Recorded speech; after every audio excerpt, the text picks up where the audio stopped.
অৱশেষত আহি পালোহি আমি বমলা পাছ আৰু বমলা পাছত পূৰ্বতকৈ যথেষ্ট কিন্তু উন্নত দেখা গৈছে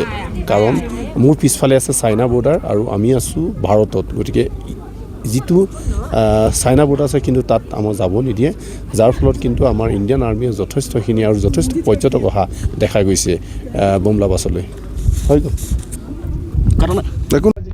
আমি যাম সেই ৰাস্তাটোৰ ওপৰেদি একেবাৰে ওপৰৰ ৰাস্তা দেখিছে একেবাৰে ওপৰতে আমি ঘূৰি টানি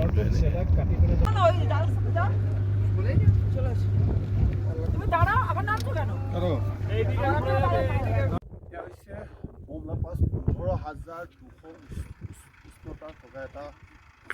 এটা বমলা পাছ আৰু বমলা পাছত আমি আহি উপস্থিত হৈছোঁ আৰু ইতিমধ্যে কি ধৰণৰ আৰ্মিসকলে কাম কৰি আছে ইয়াত তাৰ দৃশ্য দেখাবলৈ আমি আপোনালোকক চেষ্টা কৰিম যথেষ্ট এটা ওখৰ আচলতে 15,200 ফুটৰ ওপৰত এনেধৰণৰ আমাৰ ভাৰতীয় সেনা বাহিনীয়ে কাম কৰি আছে বৰ্ডাৰ যি চিনেমা আছিল চিনেমাত যে আমি দেখা পাওঁ মানুহবোৰ কেনেকৈ থাকে বা সেনা বাহিনীসকল কেনেকৈ থাকে এনেকুৱা ধৰণৰ আচলতে এই ঘৰটোৰ নাম ক'ব নোৱাৰি দেখাইছোঁ আৰু আপোনালোক সেইটো এটা চাওক এয়া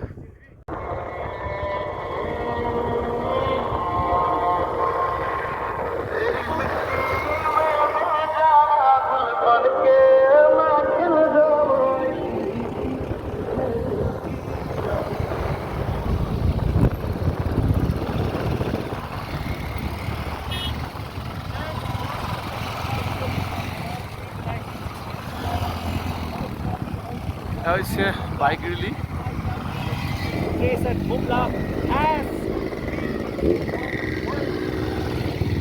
memory of the 1962 war.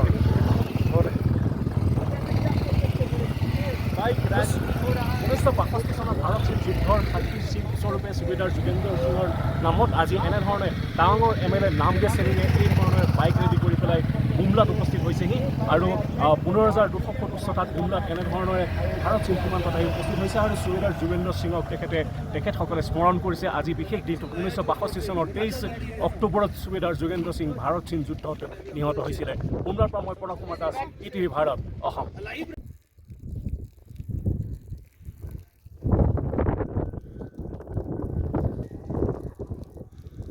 কেনেধৰণৰ জেগাত আহি পাইছোঁ দেখিছে আপোনালোকে এয়া হৈছে বমলা পাছ